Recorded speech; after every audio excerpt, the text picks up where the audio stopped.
별이 빛나던 밤, Starry Night. 별들이 반짝이던 어느 날 밤입니다.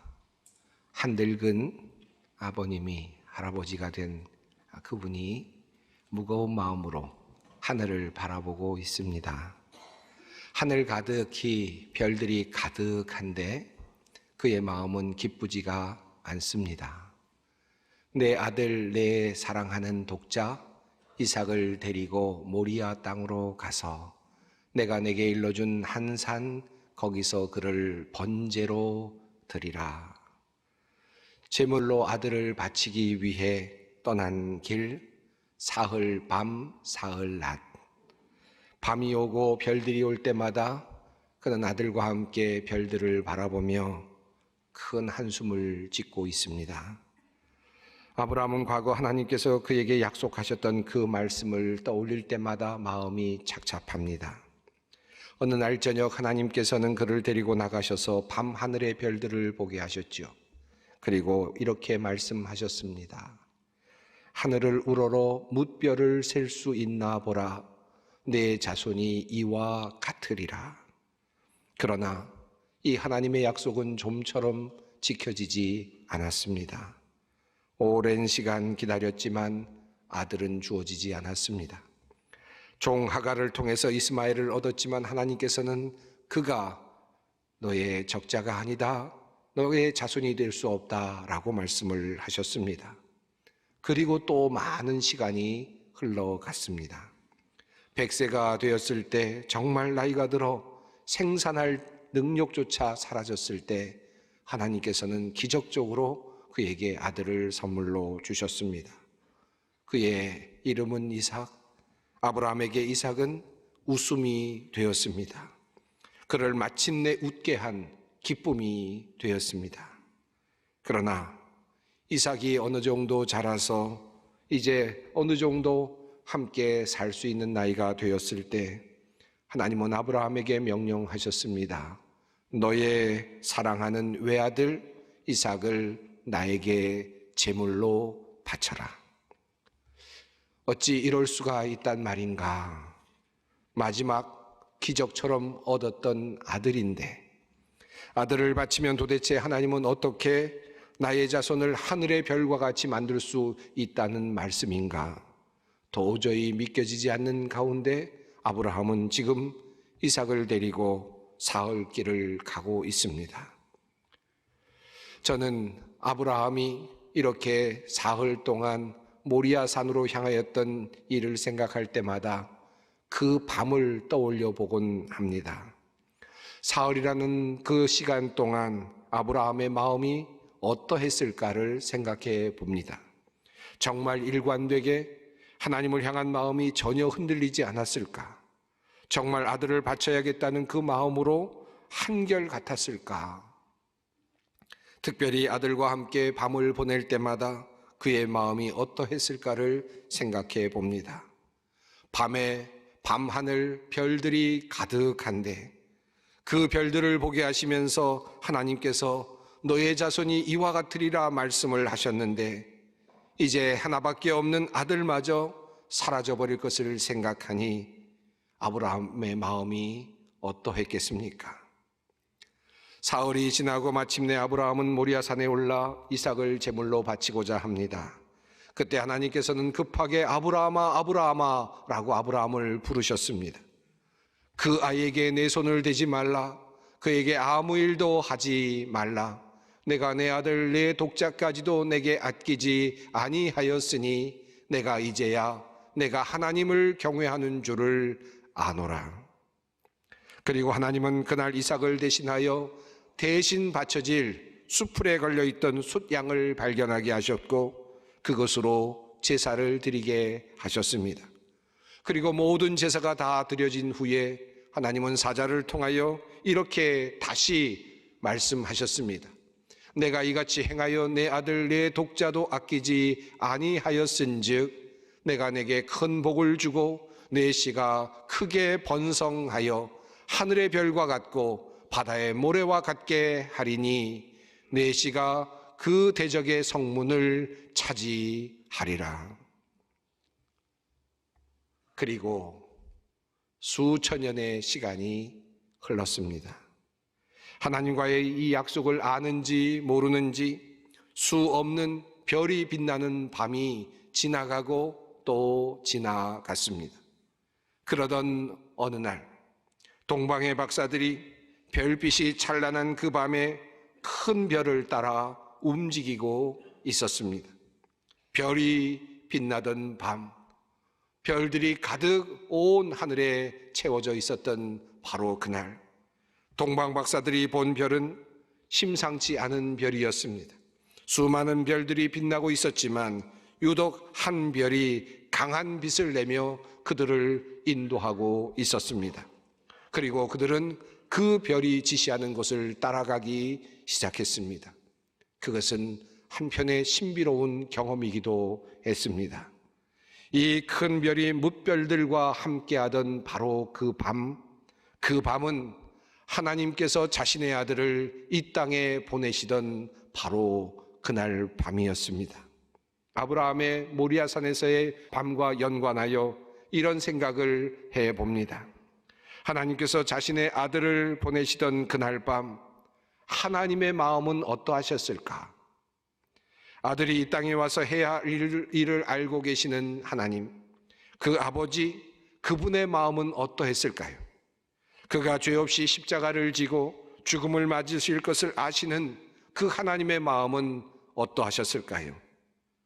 아마도 하나님은 무거운 마음으로, 한없이 무거운 마음으로 그 밤을 보내고 계셨을 것 같습니다. 마치 아브라함이 아들을 바치기 위해 걸었던 그 사흘 밤처럼, 하늘의 별들이 가득한 그 밤이 그렇게도 슬펐던 것처럼, 성탄의 그 밤, 별이 빛나던 바로 그 밤이 하나님께는 정말로 힘들고 어려웠을 밤이었을 것입니다. 그러나 그 밤에 주님께서는 그의 외아들을 이 땅에 보내어 주셨습니다. 요한복음 3장 16절은 이러한 하나님의 행동과 결단을 이렇게 증언합니다. 하나님이 세상을 이처럼 사랑하사 독생자를 주셨으니. 요한일서 4장은 이렇게 말씀합니다. 하나님의 사랑이 우리에게 이렇게 나타난 바 되었으니 하나님이 자기의 독생자를 세상에 보내심은 그로 말미암아 우리를 살리려 하심이라. 모리아 산에서 아브라함이 외아들을 내어놓았다면 이제 하나님은 베들레헴에서 하나님의 외아들을 내어놓으십니다. 모리아 산에서 아브라함이 아들을 내어놓음으로 하나님을 경외하는 줄을 드러냈다면 이제 하나님은 베들레헴에서 자신의 외아들을 내어놓으심으로 우리를 향한 하나님의 사랑을 드러내 보여주십니다. 그렇습니다. 그 별이 빛나던 바로 그 밤, 아기 예수의 탄생은 하나님께서 우리를 사랑하신다는 그 사랑의 징표였습니다. 수많은 별들 가운데서 특별하게 빛나던 그 별을 다시 생각해 봅니다. 하나님께서 분명히 아브라함의 자손들이 이처럼 많아지겠다고 하셨으니 그 모든 별들은 아브라함의 자손들을 상징할 수 있겠죠. 조금 더 넓게 생각하면 인류를 생각할 수도 있을 것입니다.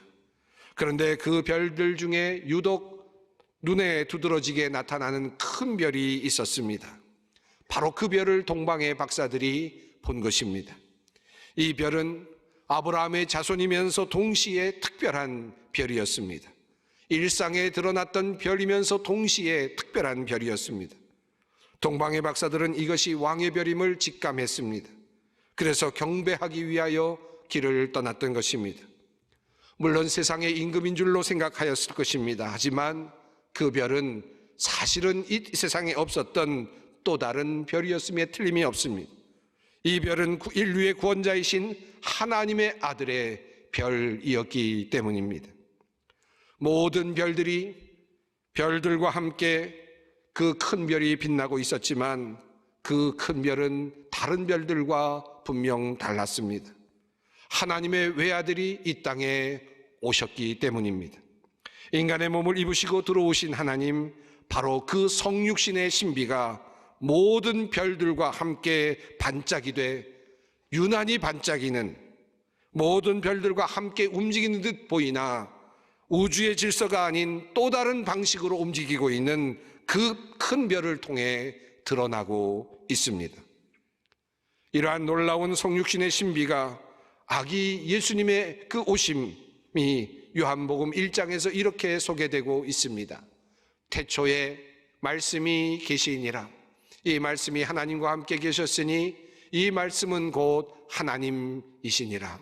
그가 태초에 하나님과 함께 계셨고 만물이 그로 말미암아 지은 바 되었으니 지은 것이 하나도 그가 없이는 된 것이 없느니라. 그 안에 생명이 있었으니 이 생명은 사람들의 빛이라. 빛이 어둠에 비추되 어둠이 깨닫지 못하더라. 요한복음은 예수님을 말씀으로 표현하며 또한 빛으로 표현했습니다. 특별히 빛으로 표현된 예수님에 대한 그 표현은 우리들에게 큰 하나의 상상력을 또한 주고 또 그림을 그리도록 만들어줍니다. 빛이 어두움에 빛이 돼 어둠이 깨닫지 못하더라. 요한복음은 빛이 빛이었으나 세상이 알지 못했다라고 그렇게 증언합니다. 마태복음에 나타난 그 동방박사를 향하여 비추어진 그 빛을 이 말씀에 대입해 봅시다. 거룩한 성탄의 밤 한 별이 그의 오심을 지금 드러내고 있었습니다. 동방의 박사들이 그것을 보고 경배하기 위해 길을 떠났습니다. 그러나 대부분의 세상은 그가 온 것을 알지 못했습니다. 별은 빛나고 있었지만 그 별은 모두에게 함께 보여질 수 있을 그곳에서 비춰지고 있었지만 그러나 그 빛을 보고 주님의 오심을 깨닫는 사람은 없었습니다. 하나님께서 눈을 열어주셔서 보게 하신 이들만이 주님의 오심을 알고 있었을 뿐입니다. 참 빛이 왔지만 세상이 알아차리지 못했습니다. 하지만 사실 이 요한복음이 말하는 이 빛은 우리가 보고 식별하는 차원의 빛은 아닙니다. 요한은 이 빛을 생명이라고 바꾸어 말하고 있습니다. 그리고 이 빛을 참빛이라고 다시 바꾸어 말하고 있습니다. 참빛이 있고 아닌 빛이 있다는 말입니까? 그렇습니다. 성경은 바로 그 사실을 우리에게 증언하고 있습니다. 성경은 적어도 우리에게 적어도 두 가지 차원의 다른 빛이 있음을 우리에게 알려주고 있습니다. 우선 창세기가 우리에게 알려주고 있는 빛이 있습니다. 하나님이 이르시되 빛이 있으라 하시니 빛이 있었고 빛이 하나님이 보시기에 좋았더라. 하나님이 빛과 어둠을 나누사 하나님이 빛을 낮이라 부르시고 어둠을 밤이라 부르시니라. 창세기가 우리에게 알려주는 빛은 세상을 창조하실 때 만드신 빛입니다. 어둠과 대비되는 빛입니다. 그러니까 밝음이라고 말할 수 있겠습니다. 모든 것들이 보이도록 만드는 어떤 것이며 모든 것을 드러내는 어떠한 것입니다. 우리는 빛을 통하여 눈으로 인식된 것들을 봅니다. 빛이 없다면 우리는 볼 수 없습니다. 이것이 바로 창세기가 말하고 있는 빛입니다. 하지만 요한복음이 우리에게 말하고 있는 참빛은 전혀 다른 차원의 빛입니다. 요한복음은 이 빛을 세상이 가지고 있지 못하였다라고 하는 사실을 우리에게 암시합니다. 이 빛은 생명과 관계되는 빛입니다. 창세기의 빛이 어둠과 대비가 되는 빛이라면 이 빛은 도리어 죽음과 대비되는 빛입니다. 그래서 생명이라고 말합니다. 창세기의 빛은 창조의 결과로서 하나님의 말씀으로 지어진 빛입니다. 하지만 요한복음이 말하고 있는 빛은 만물을 지으신 빛입니다. 그러므로 창조하는 빛입니다. 창조의 결과가 아니라 창조의 원인으로서의 빛입니다. 그러므로 창세기가 말하고 있는 빛은 보이게 하는 빛입니다. 하지만 요한복음이 말하고 있는 빛은 존재하게 되는 빛입니다. 존재케 만드는 빛입니다. 그래서 생명입니다. 그러므로 이 빛을 보다 더 분명하게 창세기와 연결시키면서 요한은 이 빛을 말씀이라고 그렇게 달리 부르고 있습니다. 즉 빛은 말씀입니다. 태초에 하나님께서 말씀으로 모든 것을 만드셨듯이 바로 이 빛은 모든 것을 창조하는 능력이며 존재케 하는 힘입니다. 이 빛이 바로 예수 그리스도이십니다. 바로 이 빛이, 이 창조의 능력, 존재케 하는 능력이 바로 이 땅에 왔지만 어두움이 존재하지 않는 그 무존재가 이 세상이 알아차리지 못했다라고 말하는 것입니다. 이것이 바로 성탄절의 비밀입니다. 그러므로 성경은 말합니다. 참 빛이 있었다. 그 빛이 세상에 와서 모든 사람을 비추고 있다. 그는 세상에 계셨다. 세상이 그로 말미암아 생겨났는데도 세상은 그를 알아보지 못하였다. 그가 자기 땅에 오셨으나 그의 백성은 그를 맞아들이지 않았다. 사랑하는 성도 여러분, 2022년 우리는 성탄절을 맞이하고 있습니다. 우리는 성탄절을 맞이할 때마다 범종교적인 가르침을 성탄절의 의미로 찾을 때가 꽤 많이 있습니다. 박애와 사랑, 겸손과 낮아짐, 어린이와 평화와 같은 주제들입니다. 우리는 이러한 주제들을 떠올리고 그 의미에 대해서 생각할 때가 많습니다. 물론 이러한 것들은 성탄절이 우리들에게 주고 있는 또 다른 값진 의미들이기도 합니다. 하지만 우리가 이런 의미 안에만 우리가 머무르게 된다면 우리는 진정한 성탄의 가치를 자칫 잃어버릴 수도 있습니다. 성탄절은 어떠한 날입니까? 하나님께서 자신의 아들을 고통 속에서 내어놓으셨던 바로 그 날입니다. 하나님의 사랑이 이 세상에 완연히 드러난 바로 그 날입니다. 성탄절은 어떤 날입니까? 참 빛, 존재케 하는 빛, 창조의 빛, 바로 그 빛이 이 세상에 와서 우리를 비추었던 날입니다. 창조와 함께 계셨던 그 말씀이 우리에게 오신 바로 그 날입니다. 그러므로 우리에게 오신 아기 예수님은 이 땅에 생명을 불어 넣으시는 분으로 오신 분이시고 새로운 창조의 물꼬를 트시는 분으로 이 땅에 오신 것입니다.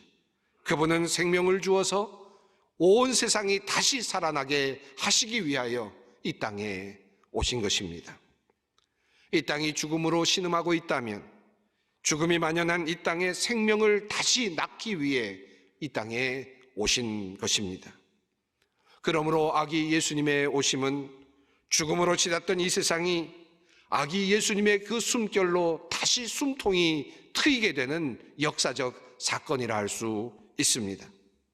내가 살았다 하는 이름은 가졌으나 죽은 자로다 사대교회를 향하여 하신 말씀, 이 말씀은 사대교회뿐만 아니라 우리 모두를 향한 말씀이 아닐 수 없습니다. 존재하는 것 같으나 실은 존재하지 않는 사람들, 바로 우리들입니다. 살아있는 것 같으나 이미 죽음이 내재되어 있습니다. 이미 시한폭탄과 같은 죽음이 내 안에 이미 담겨져 있습니다. 그런 상황 속에서 우리가 삶을 살아가고 있는 것입니다. 무존재로, 그리고 결국은 파멸로 이끌어 갈 수밖에 없는 바로 우리들. 그런데 주님께서 우리에게 다시 오셔서 우리를 다시 존재케 하시기를 원하시고 새로운 생명으로 다시 빚어내기를 원하시는 것입니다. 생명을 가진 자 같으나 실은 죽음을 품고 있었던 우리들이 드디어 죽음을 넘어선 생명으로 온전한 존재가 되게 하기 위하여 우리 주님께서 이 땅에 오신 것입니다. 그러므로 성경은 말합니다. 그가 자기 땅에 오셨으나 그의 백성은 그를 맞아들이지 않았다. 그러나 그를 맞아들인 사람들, 곧 그 이름을 믿는 사람들에게는 하나님의 자녀가 되는 특권을 주셨다. 하나님의 아들로서 이 땅에 오신 그 외아들이신 예수 그리스도께서 이 땅에 오셔서 새로운 존재들을 창조하시기를 원하십니다. 바로 하나님의 자녀들을 만들어 가시기를 원하신 것입니다. 하나님의 아들과 딸들을 이 땅에서 다시 세워 가시기를 원하신 것입니다. 그것이 바로 우리 주님의 오심의 의미입니다. 그러므로 아기 예수님의 오심은 우리에게 새로운 국면입니다. 새로운 소망입니다. 죽음에 쌓여 탄식하는 우리들에게 희망의 소식인 것입니다. 세상살이에 지쳐 힘들게 살아가는 모든 이들에게 소망이 되는 것입니다. 죽음 앞에서 두려워 떨고 있는 모든 사람들에게 우리는 또다시 희망을 전할 수 있습니다. 메리 크리스마스, 기쁨의 성탄절, 주 예수께서 우리에게 오셨습니다.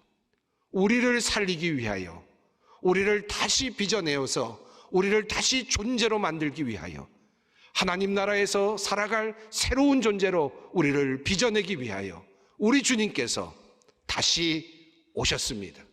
말씀으로 빛으로 오셨습니다. 주님께서 오셨습니다. 이 성탄의 기쁨이 2022년 함께 예배를 드리는 모든 소망의 성도들 위해 함께 하시기를 간절히 원합니다.